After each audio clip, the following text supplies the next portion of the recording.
Welcome to the most incredible marketing show ever.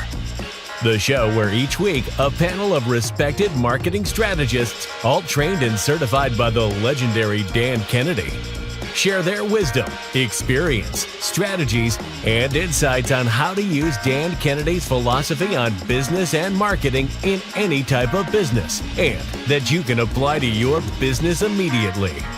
Here's your host, Craig Valine. Hi there, I'm Craig Valine, and welcome to the most incredible marketing show ever. This month, this episode is focused on Dan Kennedy's program called The Phenomenon, which the theme of that, the purpose of that was to achieve more in 12 months than the previous 12 years. And we're dealing with the 5 triggers that trigger the phenomenon. And we've done last 2 episodes on 2 of those triggers. This episode is on trigger number 3, finding an appropriate viable vehicle. So Mark, since you brought it up, since you said, hey, let's do the phenomenon and achieve more in 12 months than the previous 12 years, let's start with you. Talk about what that really means. I'm not sure if a lot of people, give this enough thought, because people get into doing what it is they do and starting a business typically around their passions versus like, where's the money in it, right? Wasn't there an I Love Lucy episode where they made a salad dressing or something? They were selling it by the bottle, and there was like, they were losing a penny for every bottle sold. And she said, don't worry about it, we'll make it up in volume or something like that. like where's the money in it? Where's the profit? And I think that's what people fail to think about when they look at businesses or look at different models, really researching what's the profit possibility in this. What are ways to revolutionize this industry and do something a little bit different? How scalable is this? I had a DJ business. That was my first adult job, as doing weddings and bar and bat mitzvahs and corporate events. And if I followed what the industry norms were, I'd be charging $500 because there's always somebody that's willing to do it for less. And if actually I bought a book, Entrepreneur Magazine. Remember, they had they put out a series of books back then on how to start certain businesses, and you can check how many manuals you wanted. And literally, that was the first time, thinking back on these books, I'm like, these were all ghost written because the advice was complete garbage, written by a non-DJ. They inserted like the finance part into every book, and it was exactly the same. And it was like, here's how to price a product. And it was horrible. The examples of a DJ business was, you should charge $330. I was like, you're going to go broke if you follow that book. So I just believe that finding the appropriate vehicle is, you have to find that balance of what is it that you love to do. I found this passion in marketing because I was trying to grow my DJ business. And I always say, hey, if you want to get hit by opportunity, stand in the middle of the street. So I just did a whole bunch of stuff, started with what I loved, which was DJing, found out here's what life is like in the clubs. And I still have friends that I love that are still in the clubs DJing to this day. And then I said, how about what is it like if I did corporate events and bar and bat mitzvahs? The money opportunities were just much greater. So finding what it is that you do, the passion, but balancing it with, where are the vehicles within my passion that could bring me the highest, most potential revenue? That's kind of where I would start. That's awesome. Chuck, he just mentioned market demand, right? So there's got to be, if you're going to do anything that you love to do, there should be some money in it. What other things need to be considered?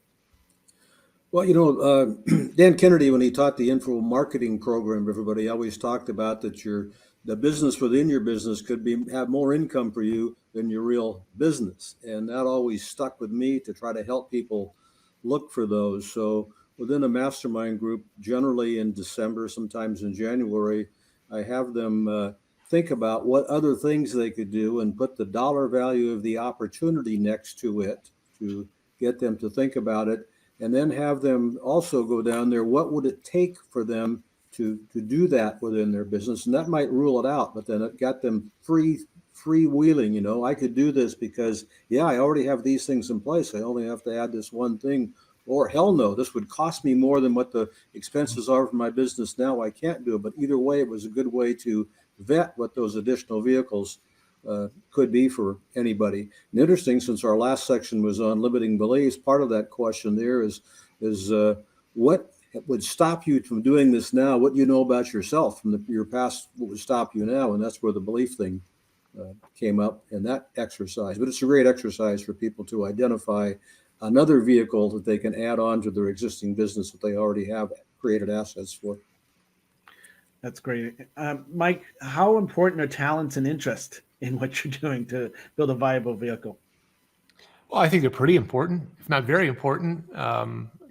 You've got to be able to, deliver on what you say you're going to do and have an interest to learn more. I think that's a key thing. That's one thing the IBA program really brought to me was I just became a voracious student of marketing, and especially direct response marketing and old school marketing, copywriting. So you have to have that interest. You have to have the talent. Obviously, we all know this, not every IBA was successful. And there was obviously a misalignment in either their expectations or skill sets. But one thing I'll say, Craig, to this topic, and I do believe, the money is obviously important. I remember, either working with or even seeing local businesses, and you see these businesses pop up and you're thinking, geez, how are they ever going to survive? And then, something like COVID hits and they're gone. So there is a reality to what the business and how it can sustain itself. But I also say to this, I think we've also learned over the years, at least I know I have, is life is quick, time goes fast, and even if you try something for a short amount of time and either it doesn't work out or you didn't have the success, you just move on. So it's not like the old days where you had a job for 40 years and that was it. So I think there is the opportunity to reinvent yourself, reinvent ideas, and not just feel like, oh gosh, if I'm going to do this, it's for the rest of my life. So just a couple thoughts. Well, true that. And that leads to Richelle. Richelle, you started a phone company. I'm sure you didn't go to school to start a phone company. So what dictated you starting that phone company? Well, I worked for the company, right? Before I bought it. So it was... I was exposed to it before I bought it, which made it 10 times easier, which I find that's how a lot of people get into business, right? Like they were doing it before in some capacity and then they decided, or this whole thing of, I'm a great cook, I'm going to open a restaurant. It's like, that's number 32 on the list, right? But, viable vehicle, I think is, you have to look at it in terms of not only the business, but look at it in terms of what you're delivering and what is scalable and where you have leverage, right? So I'll have people do an exercise of, okay, tell me your highly profitable product, service, whatever it is, right? I call it like the HPP. And they'll sit there and they'll go, what? And I'll go like, okay, which one can you have more of that we can really scale? Because oftentimes it's not who's paying you the most money. Because if they're paying you the most money, a lot of times you have to give the most time, you have to give the most of your assets, right? And so it's, okay, not that one. What's the one that we can really just take and leverage, and you have a really great vehicle, as they talk about, a vehicle that we can just light fire to it. Right. So I've been called, a firecracker by some of the people in this room. But it's truly of, okay, how can we light this match? Right? How can we be lighter fluid and really take this business on, right? That creates this how to make more money in the last, 12 months than you did in the last 12 years. Sometimes it's just that vehicle is wrong. And it's because you're trading dollars for hours, the fact of having more customers' patience. I helped doctors for years. And when I would say, hey, I can help you, get more patients, like one of them came to me and he's like, look, Richelle, that makes me want to throw up. I don't want to see any more patients. What I want to see is more of the better patients. And so that's how we even came up with this HPP idea. And we found, a really great patient that he could fix in really quicker time, right? That he made the most money in payout. And so that's where we marketed and exploded his business. He went from, 384,000 to 1.2 million in 9 months. The do more in 12 months than we did 12 years, right? Having the right vehicle is the really key piece. Yeah. Dan, in a previous episode, she just said something very important. Sometimes you're in the wrong business. Sometimes you shouldn't be doing this. As much as this show is about helping people who dream about success be more successful, talk about your example of the guy that that wasn't willing to do the work, and you talked him out of being an entrepreneur. Yeah. So, before you said that, Craig, and it fits right in. I was going to say, this is one area where I really think, and it may sound self-serving, and if it does, call one of these other folks on the screen. This is one area where people really need help. Okay. So many times I sat down with somebody and tried to get them to narrow down what their ideal prospect looks like. And they look at me like I have two heads. Oh, anybody between 30 and 70. No, that's not it. And when they think like that, they're going to end up owning a job instead of a business. Okay. So, but everything isn't for everybody. And to your point, something that I shared before, I had this coaching client. He had been with me for over a year, and I gave him a number of things to do, and he said he wanted to get this done. And when we talked on our next coaching call, I said, "What'd you get done?" And he said, "I didn't get anything done." I said, "Well, what did you do?" He goes, "Well, at 5 o'clock, I went home and laid on my couch and drank beer and watched TV." And so at that point, I had been hearing that more than once from him, not that open and honestly. And I said, you really shouldn't be a business owner. You're probably better off not owning your own business. I said, it's not for everybody. Okay. And sometimes it takes a little extra. I said, ideally, you should get out of that business. And he was taken aback and he says, if I do that, you're going to lose a client. I said, that's okay. I said, I get it, but I got to be honest with you because I look in the mirror every morning.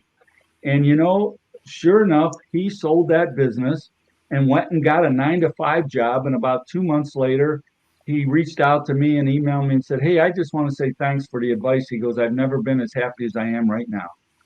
And so, but again, back to my original point, this is where people like us can help you with that, to sort that out. I had a woman in my mastermind group one time who wanted to really grow her business. Well, she had a used bookstore. And so we gave her a task to go home and find out. She wanted to be an info marketer, used bookstore owners. We had her go find out how many used bookstores there were across the country and how much their revenue was per year. And when she came back, we already had a pretty good idea what these answers were. And when she came back, she goes, "Okay, I got to find another business." Okay. There just weren't opportunities there to make money. First of all, it was a dying business. And I mean, they're selling 50-cent and dollar books. How many transactions do you have to do? Right. But she loved books. Okay. And so we got her out of that business into a new business that she was afraid to get into, but she loved. And today she is highly successful, doing very, very well at it, making a ton of money and loving it. And this is why I say sometimes you got to get help. And I think this is one of the most important ones, to be able to see the forest for the trees. You know what I'm saying? You need another set of eyes a lot of times. And I think Becky said it a couple episodes ago. You need to find somebody who's been there and done that and can help you through that, because our view's jaded a lot of times. We have emotional attractions to different things, businesses or what have you. And so this one, I really suggest you get help and find the right person. Awesome. Ben, Dan just alluded to it about doing marketing research. How important is that, and what should you look for?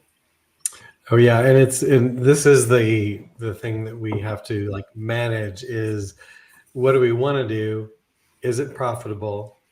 And then how am I going to dive into that? So once you find something that's profitable, I think the temptation is to say, well, I have to have my own unique spin on it.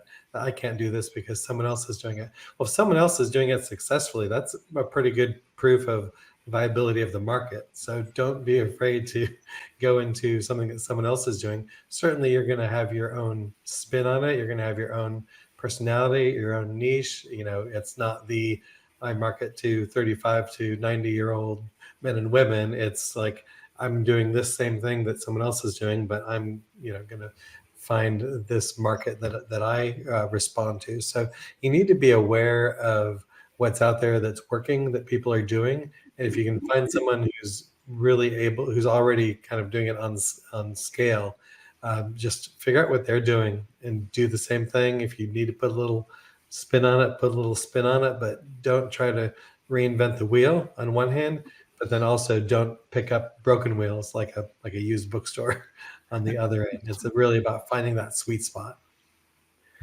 All right, hold on a second. Thank you, everybody. We got to take a quick break and hear a message from this episode's sponsor. We'll be right back. This episode of The Most Incredible Marketing Show Ever is sponsored by Steve Cypress. Get a free video on how to solve all of your sales and marketing problems and have fun doing it using the WOW strategy at www.thewowstrategy.com. That's www.thewowstrategy.com. Now, back to our show. All right, we're back. So Becky, you know, Dan Kennedy has in his program, The Renegade Millionaire, Follow That Car. And so kind of what Ben just alluded to was like, hey, if there's a business already making money or advertising or doing something, there must be a viable business model, right? So talk about that. Well, I kind of think Ben said it pretty well. If you have somebody and they're doing a great job and the only way I verify if someone's doing a great job is seeing the tax returns. And a lot of people won't share those with you because you have all these gurus out there and everybody's making millions and it's all BS. Like, get down to it. You want to prove it? Show me your tax returns. And then I believe. And so I take that with a grain of salt. But to Ben's point, there are a lot of successful businesses out there. And I like to put your own spin on it because I guess we're who we are. And when you get right down to the nitty gritty, you know, one of the things that Dan Kennedy always said the best, I thought, on stage and when you were meeting with him was he would always say, what are you? And he's screaming out to the audience and, you know, people in the restaurant industry, I'm a restaurant owner. I'm a gym owner. I'm an auto repair owner. And he's like, what you really are is a marketer of that business. Right. And so I think keeping that in mind and for those of us that kind of never heard that before, it's like, yes, that is exactly like I found my people because that's what I wanted to be. I wanted to learn as much as I could about marketing a specific business. And then you can use that principle in any other business because they're all just businesses. And how do you take it and turn it on your head? So I think you follow the car, but you make sure you're following the right people. Right. You know, there's a concept, principle, the unique selling proposition, and that is doing what do you offer that no one else can, does, or will? And then there's Dan's copyrighted phrase, why should I, your prospect, choose to do business with you versus any and every other option available to me, including doing nothing? So, Joe, talk about what that means for a business who's doing some market research. How do they apply that to their business? I think basically they're going to look at this and say, okay, this is an industry or service that I want to get into. And, it's something that if they're going to apply it, they're going to have to turn around and say, okay, how is everybody else applying it? What is everybody else doing? And do I have the interest to go that angle? Do I want to go different? And that's really what you want to do is go different if you do. I've talked to people about their businesses or where they want to go. They've been working for somebody, they like something else they've done on the side. And it's all about, first thing is, do you have a passion for it? Do you really want to go that way? And basically at that point, it's okay. Here's how we got to look at this and approach it different from the other people. So, and again, it's marketing, as Becky said. you're working on your business, not in it, really, and you're working on making it more successful. And that's one of the things that's going to make it go. So I think those are, some of the things that I look at. Awesome. So to this final part of our episode today, we talked about, or Becky said very clearly, it's like, make sure you're not following the wrong car, right? Make sure the people who say, I'm super successful, I'm the best in the business, sometimes they aren't necessarily telling the truth. What things should we look for to model success? So we are successful in a viable vehicle, right? And so Mark, let's start with you. Well, something that you think of, at least I thought of later on in life rather than early on in life, is this business scalable and is this business sellable? Like, these are like the two most important things, because a lot of people they have jobs is what they do, and as you get older, you're like thinking, wow, well, I've been working my whole life on this, but where's the value in this? Is this a sellable asset? So you start thinking, if you're in a cash producing business, you better start transferring that money into something that is a scalable or sellable asset when you start thinking about that. So I always think of, is this scalable? In the DJ business, very difficult to scale. Working and trying to wrangle, creative people is like herding cats. So I said, you know what? The vehicle I came up with is I fell in love with the marketing of it. And I got so good at that and helping people scale their DJ or grow their DJ businesses. And somebody else wanted to deal with the headaches. I'm not a masochist, so I didn't want to deal with that. So I was teaching others to do it. So that was where my passions aligned together and gave me something more scalable, was that. So think in terms in your passion, how does it align with the vehicles that you're coming up with? And are they scalable easily? And is this going to lead to something sellable? Or is this going to be just something that's going to create cash for me to then invest in something sellable? Hope that helps. Yes, very good. Dan, what do we look for in a business model that we want to emulate or surpass? Well, Craig, I want to go back to something that Becky said when she referenced that Dan Kennedy said, you're a marketer of that business. We may have lost a bunch of people at that point, right? Because we're all marketers, all right? And there's a lot of people that don't want to be marketers. They want to go in their restaurant and cook, or they want to go in their repair shop and fix cars, okay? And I go back to what Becky said a few episodes ago about her restaurant. When she went on board, she said, look, you go take care of the restaurant. I'm going to do the marketing, and you let me do that, okay? And I think for those folks who don't want to be marketers, who aren't like Mark Imperial and love marketing, okay, that happened to me. Once I started learning marketing, I loved it. But I was in the auto repair niche. 97% of those folks don't want anything to do with marketing. So go find somebody to help you with that, to take care of that part of your business. Doesn't have to be a partner like Becky was. I think that was your partner, right? In more ways than one. Right? Sorry. Yeah, more ways than one. So you don't have to marry him like Becky did.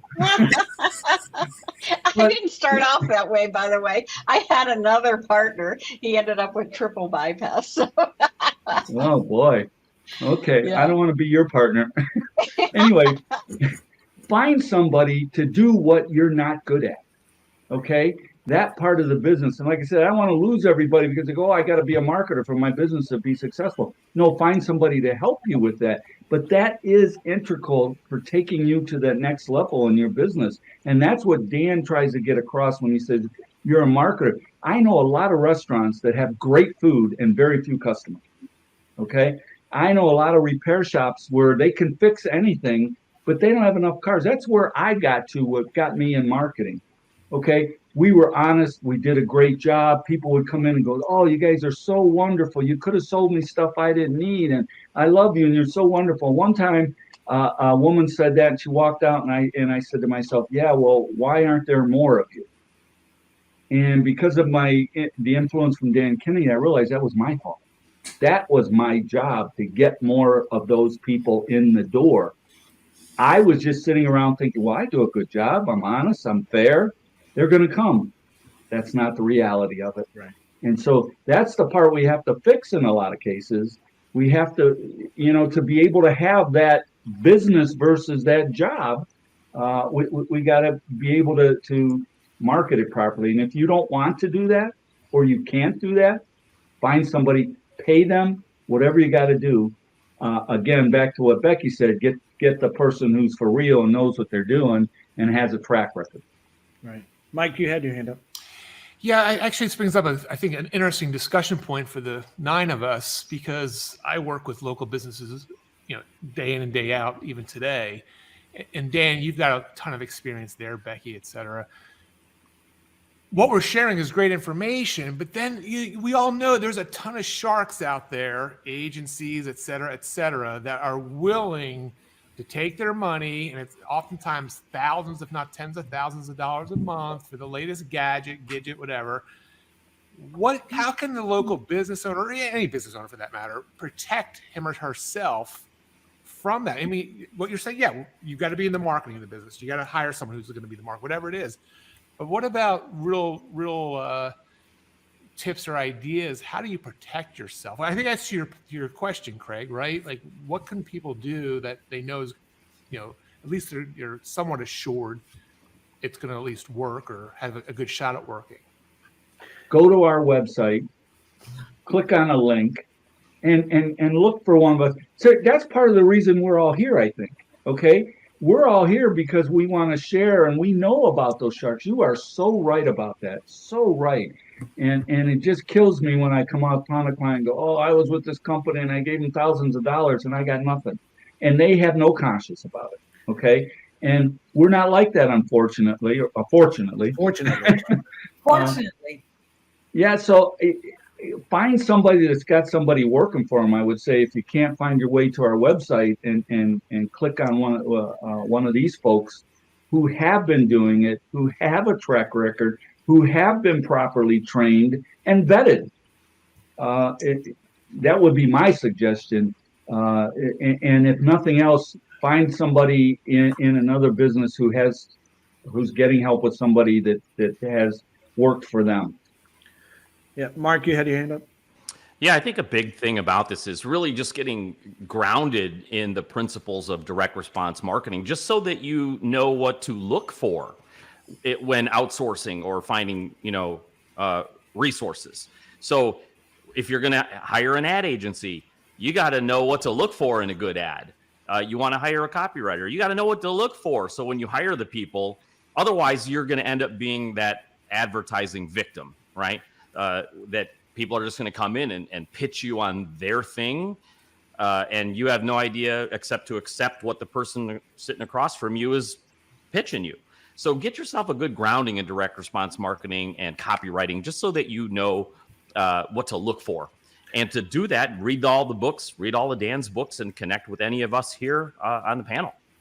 Well, I think so many times, sorry, Craig, but it's like, I agree with y'all, because what happens is that when you have a decent business, you think that, oh, okay, well, every idea that you have is a good one. And sometimes it's not. My puppy is excited.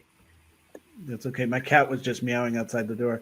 Chuck, by the way, I want to leave a teaser based on what Mark just said. Our next trigger in our next episode, so you got to stay tuned, will be about applying direct marketing and direct response tools. So stay tuned. We'll get there shortly. Chuck, regarding everything we've just talked about, what do you have to say about that? Well, of course, I'm in total agreement with Dan and Mike and Becky and everybody about people can become a victim so easy. I mean, going back to the old days, Yellow Pages, people would design an ad and everybody buy what was put before them, and they all sucked. They were horrible. Today's world, people selling SEO, how do you vet that? I mean, that's are big ways to get conned, because that stuff is very expensive and you really can't touch it and feel it, because every SEO person says it'll take you 6 months to see the results. So you've already spent 15 or 20,000 or whatever it was to do there. So I think the advice that Dan's talking about is get an expert. If you don't belong to a mastermind group, that's a great thing to join. You should reach out to us. And we probably have a story about someone who got screwed by somebody that we can keep you from taking the same screwing they did. Yeah. Becky, what do you have to say? Yeah, I would say you can reach out to any of us. We all have referrals of people who are the good guys. I call them the good guy network. Right. People that we know aren't going to screw you. And so I would just say you can reach out to any of us and we'll let you know, depending on what you need. We probably know somebody that can handle that for you. And trust us when we say we have all been screwed. Don't be ashamed if you've been there, because they're really believable and they have all these testimonials of, probably AI people now. But we know the good guys. And so we're happy to help you there. Amen to that. Joe, final words on choosing a successful business model or mentor or something? Don't get frustrated because it's not working. Get out there, find someone to assist you, like one of us or other people, and really, work on it. Just because it didn't work what you were trying to do, maybe there's some minor tweaks that will make it take off. And that's my advice here. Get some other things. Masterminds are a great source for that. Yeah. Ben, final words. In deference to the Bostonians on this panel, it's that cheers principle of you want to have a place where everybody knows your name. And so, yeah, just to reinforce that, building that community of like-minded people who you can bounce the ideas off of, you can get referrals from, you can have some accountability with. That is the thing that's going to keep you going. Yeah, that's good advice. I want to wrap up with this is that, we have come together to collaborate to, number one, associate ourselves with one of the best known and best direct marketing gurus out there in the world. We're putting our reputation on the line. Kind of Dan's putting his reputation on the line by us, sharing it. But we've been trained by one of the best. And, we all are respected entrepreneurs in our own right, but then we were trained by Dan Kennedy and Bill Glazer. And so we're the good guys. And that's why we kind of came together to share this. So if you heard someone on this show, someone that you connect with on a regular basis, or you want to reach all of us, we have their contact information on the description of the podcast and on YouTube. Reach out to them. And there's a free gift available from all of us to you that you can get at most incredible marketing show ever. Forgive me. Let me repeat that. mostincrediblemarketingshowever.com. It'll also be in the final credits. But please take advantage of that. Get to know each one of us the best you can and keep on listening to every episode. There's a new one every Thursday. That is it for today's show. Thank you so much. There was so much great advice on the show. Thank you all for being here. And listen for us again next Thursday. Bye now. So long, everybody. See you, everybody.